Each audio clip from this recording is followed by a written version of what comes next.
Hello, it's Beach Cams Man and Jack from BAM, and we are here for a March update on the seawall. And well, I'm driving down, I've seen quite a few changes already. It looks like the barriers are coming down. The hoarding's coming down for the first time in about 2 or 3 years, maybe now. Wow. So yeah, it's a bit of a milestone again for the project. Yeah. We'll have a little bit look at the work that we're doing with the footbridge first, just in the car park. Okay. And then we'll have a wander down onto the seawall and have a look. Brilliant.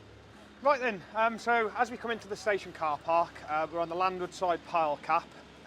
There hasn't been a great deal of movement in here over the last month or so. Okay. If you remember, after Christmas when we were finishing up the piling works, we'd encountered problems with the ground conditions as we were installing the piles. That's right. And what the designer was worried about is that because some of the ground had been disturbed because of running gravels and sands further down in the ground, probably about 7 or 8 metres down in the ground. Yeah. The designers were concerned that there was potentially voiding around some of the piles. Okay. So what we had to do is, the designers and the checkers who run all the calculations on the structural elements of this, they asked us to do some more ground investigation work. So we do what's called SPTs, which is basically like it's almost like a kind of hammer that they measure how many kind of blows on the hammer it takes to penetrate through a certain level of material. Yeah. And what that gives them is the stiffness of the ground, and it can indicate if there's any voiding or not within the ground then. Right. So we did the additional GI at the back end of February into the start of March. We gave the designers the figures which we got from the ground investigation results, once the report was done. And then we have had the all clear from the design to say that they're happy with the ground conditions and no further remedial works required in here. So we've started excavating out this area, ready to dig down into the pile cap now. So we've got the 14-ton rubber duck, the wheeled excavator there on the left-hand side. And then in front of us now, you can see the back of the old station where we've took the existing fence out and where we've started to break into the platform there. What we're doing here is we're exposing the cables and kind of working out where all the cables are, pushing them slightly out of the way, and then we have to cast the pile cap to join all of these piles together. So the base of the pile cap, which we're constructing, is probably around about, I don't know, maybe 1.5 metres, 2 metres below this level. Okay. So for us to be safely excavate in this area, we've obviously got to take into consideration the back of the platform there, which you can see. Yeah. So if we start digging any further, there's a good chance we'll undermine that platform. Okay. So we're putting in what's called a cofferdam, really. So it's a 4-sided sheet piled wall with kind of some big jacks which are in the car park over there. Yeah. So the sheet piles get driven just in front of where the cables and the ducting that you can see at the back. You can just poke your head round and have a little look at it if you like. So the 4 cables that you can see there, they're the old street lighting. Yeah. We treat everything as live.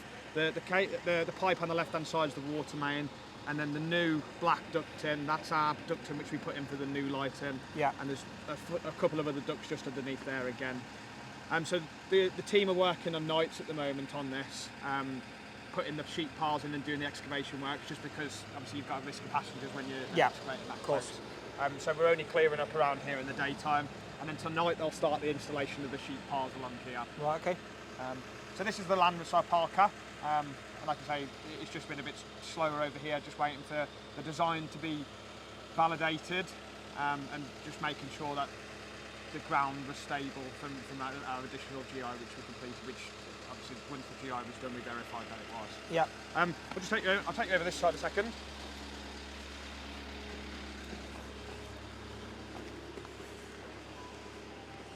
So they're the sheet piles underneath the arm of the excavator. Oh yeah. They get driven into the ground using an EMV hammer, which is like a small vibratory hammer which drives the pile down into the loose soils. Yeah. And then once you've put the sheet piles in, we then start to install the bracing inside. So these big long beams that you see here join together and create 4 sides. Okay. And that's what keeps the excavation supported as we excavate down within there. Yeah. So there's two frames to install, one just below the ground level there, and one near enough at the bottom of the excavation once we get to there. Okay. And there's a temporary works design that we follow, which allows us to drive piles and then excavate to certain depths before installing another section of bracing. Okay, brilliant. So we've got an abnormal blockade coming up this March. Yeah. So it's actually this weekend. This weekend, isn't it? Weekend 51, yeah. So we've got a possession of the railway line for the whole weekend. So trains aren't running from the possession starts at 04:45 on Saturday morning. Okay. And it finishes at 01:45 on Monday morning. Okay. So we'll be working pretty much throughout that blockade. What we're planning on doing throughout the blockade is finishing off any cofferdam that we don't complete this week. And then we're going to break out the remaining section of this ramp down here and the fencing that you can see here. And all of this section needs to come out to allow us to put the new base in for the stairs which go up onto the footbridge then. Yeah. So if you can imagine where the pole is with the prism on the top of there, that will probably be roughly where the base of the stairs start. Okay. And then that will start you to, and then go up to there. the Okay. beach, yeah. In this area in front of us then, we'll have there is a new ramp which is going to be constructed in here. Yeah. That'll allow members of the public who are disabled access up onto the platforms and then access into the disabled access footbridge. So will the ramp go under the stairs, will it? Or? The ramp is in front of the stairs, this side of the stairs. Okay. And then there'll be a few disabled spaces put back in place here as well. So before we go and see what's happening on the beach, if you'd like to give this video a share, a like, and hit subscribe if you already haven't done so. So at the moment we've got Apex Scaffolding on site.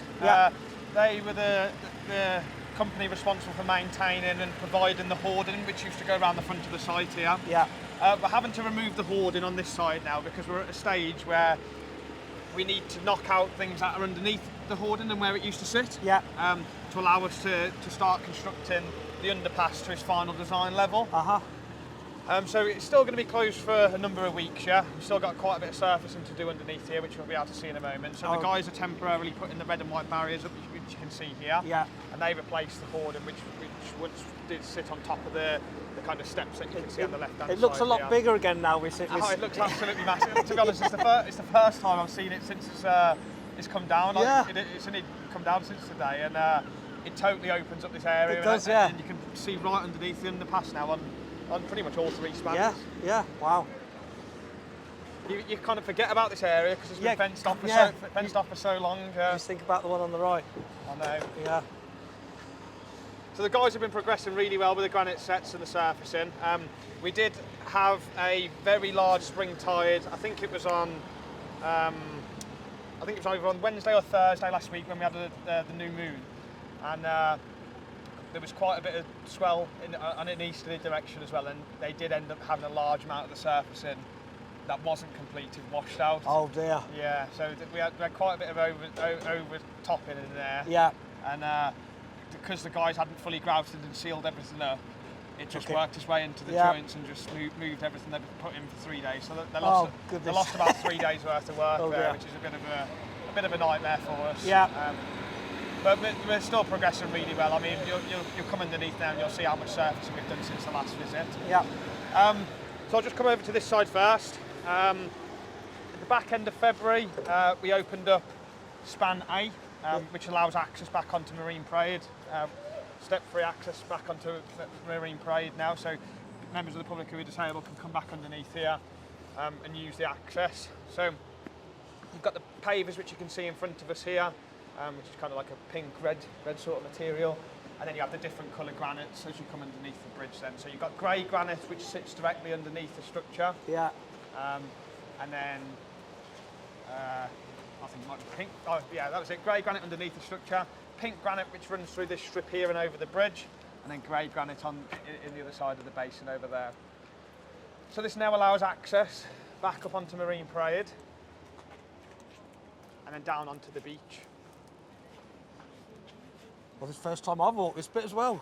I know it's been open a couple of weeks, but wow. The weather's not really been ideal for it, to be honest. It's not been inviting down on the beach at all. So we're going to give the ramp a bit of a clear off soon and clear all the kind of stone which is washed up onto it. Yeah. There's a little bit of a dwarf wall which we've created there. Oh, so this, you were on about this in the last video, weren't you? Yeah. Yeah. And then you've obviously got the stainless steel hand railing on the right hand side here. So we've still got quite a lot of snagging work and cleaning up work to do on the inside of the basin, which is why it's fenced off still at the moment. Yeah. It's going to remain fenced off until we've pretty much got the rest of the area ready up to open. Yeah. Granite sets have been done up and over the bridge now, and all of this section's been the surface and levels have been adjusted to improve drainage underneath here. Okay. So as we come underneath now, like I mentioned, the guys are coming through regulating now in front of laying the granite set. So where you see the shutters on the left-hand side, they're concreting. This will all be concreted up by the end of this week, we're hoping. And then that'll be basically ready for everything for the final surface and then the granite running through this section. So at this point now, we need to switch down the size of forklift which we've got on site. Yeah. The forklift doesn't act, the one that we've been using to service the whole of the job. It's quite a large forklift, got quite a lot of power because obviously bringing all the different bits of precast and the trailers around that we've been moving. Now we're having to switch down to a smaller forklift because the other one doesn't fit underneath the bridge once we regulate through this section. Oh yes, of course, because this is being raised, isn't it? Yeah, so you end up with less headroom in that section. Yeah.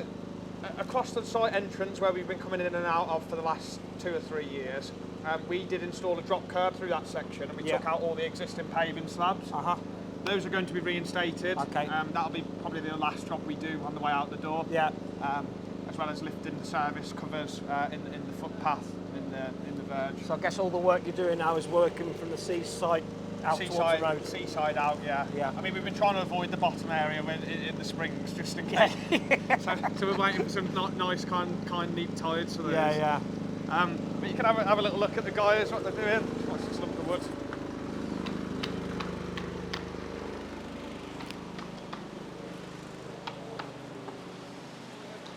So this is one of the other sections complete, under span B then. This section hasn't been grouted up yet, so the guys grout, they pour the grout over and brush it into all of the pavers or the granite, and then they jet wash it off after before it sets. Yeah. You can see the pigeons have returned. Oh yeah. Making a mess of the stainless steel fencing. Wow, it's amazing. It's like you can really sense the size of it now. Yeah. You know, this is... Because it's normally full of materials and there's normally different bits of stuff. You know, you're going to get a few hundred people on here having picnics and up the stairs, up the top. It's going to be amazing. Absolutely. I mean, it's still amazing what the sea throws over in terms of like little like pebbles and stones and things like that. Yeah. You'll never stop that. But unless you built this whole area up to the same height as the seawall, you know, you would never stop that. So in this section, we've got to give everything a good clean up. We've got the lifting eyes to finish off on the units over there. Yeah.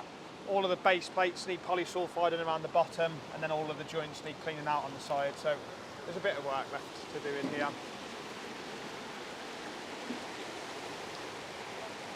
Now. You can see the channel cleaning itself out. So it totally every time I come down here, there's a pile of rubble in a different place. To be honest with you. Yeah. And then it just pushes it all back out, and then in a storm it washes back in.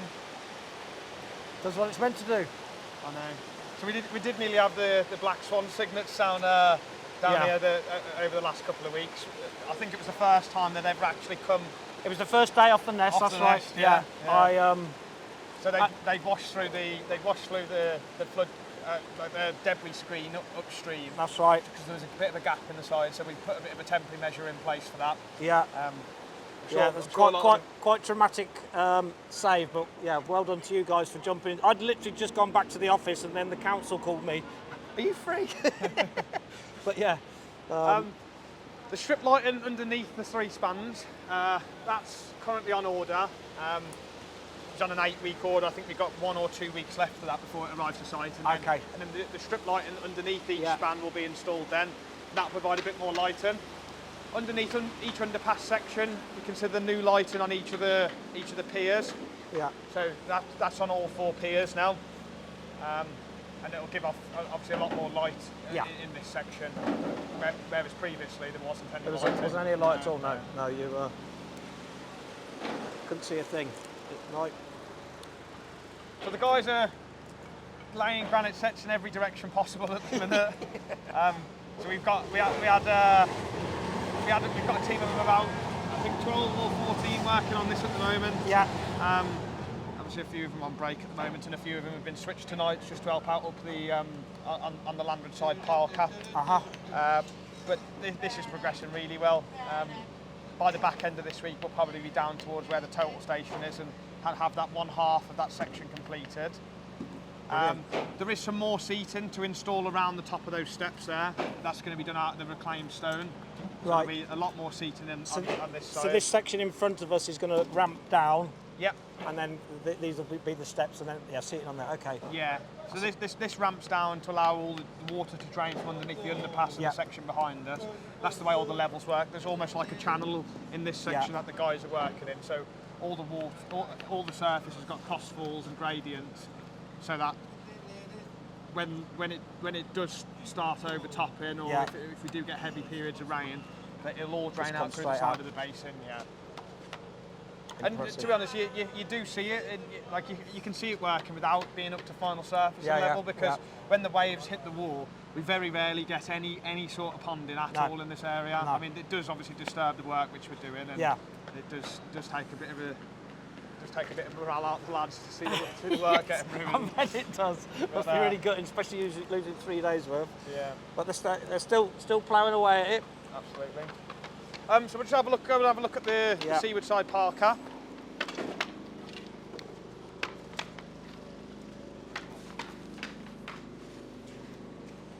So we're very nearly done with the concrete line.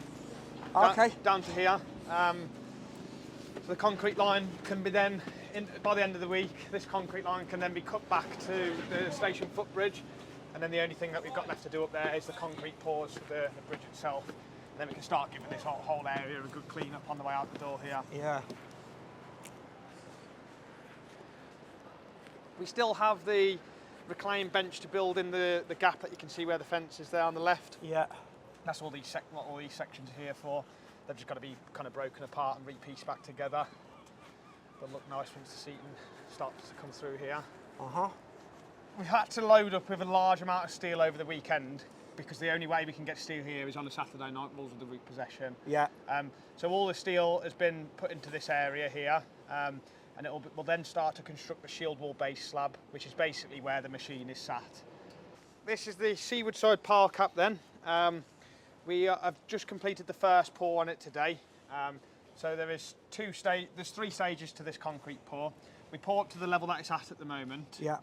We've applied what's called retarder on all of the kind of aggregate sort of finish that you can see here. And if you can see just inside, we can have a squeeze around there in a minute. You can see just inside, they've finished that off and floated that off to a correct level. Okay. What they do is they put retarder on this, and then they jet wash it after to expose the aggregate, and we do another concrete pour on top of it then. Okay. And that's so the fresh concrete, or the new wet concrete, bonds better to the previous pour. Obviously, if it was a smooth floated off finish, you wouldn't get very good bond, like a very good bond between the two. Okay. And then you can see the the 4 sides of the wall then. Yeah. That there is to basically support the lift shaft as it is installed. Ah, okay, right. So the lift shaft will be dowelled down into this. Okay. All of these big bars and big plates that you can see here are shear studs. They go down into the mass infill below. Okay. Same sort of bar diameter as what we were doing on the recurve units. Yeah. Actually, I think these are 40 mil. The recurve units are 57 mils. Okay. So there's about still huge. Still 20 of them in there. And it's still ain't going nowhere. Still huge. Yeah. Yeah. So the guys have floated off on the inside now. They'll then fix a kicker. The kind of grating that you can see in there is the drainage for the lift shaft. So in the event that any water does go into the lift pit, it'll drain out and that connects to the seawall drainage. Okay. Yeah, and goes out the front of there. So the seawall drainage is then on the front of the facing panels has got the non-return valve, so it doesn't allow water to come back up the pipe in a severe storm. Okay.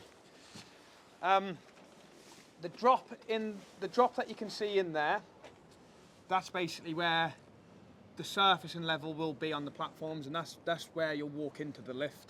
Do you see the cutout in the steel? Oh yes, yeah. Yeah. So where the bars drop down in level. Yeah, yeah. That's basically the door. That'll be the bottom of the door then once we've cast the walls. So our plan over the next week is to install the remaining steel into the wall, into the 4 walls here. There's a load of laces to tie around the edges, and a couple of links and things like that to put into there. And then our plan is probably in about 7 or 8 days' time to cast the walls of the lift pit. Right, so before we head over to phase 4, Jack's got a bit of a treat for us in April, haven't you? Yeah. So we're going to be going to our precast manufacturing yard, where all the precast has been kind of manufactured. So all these concrete blocks that everyone's seeing. Yeah, that's it. So we're going to have a look at how they're designed, how they're manufactured, the process that we go through, and how they're delivered to site. Brilliant. So I'm excited to share that with you, really. That's amazing. That's going to be really interesting. And if you're a VIP subscriber, you'll be able to see us while we're there behind the scenes and get the updates, which you won't see in the final video. Anyway, we're going to head over to phase 4 now. So join us next weekend for part 2, or if you're a VIP member, you can watch this video now.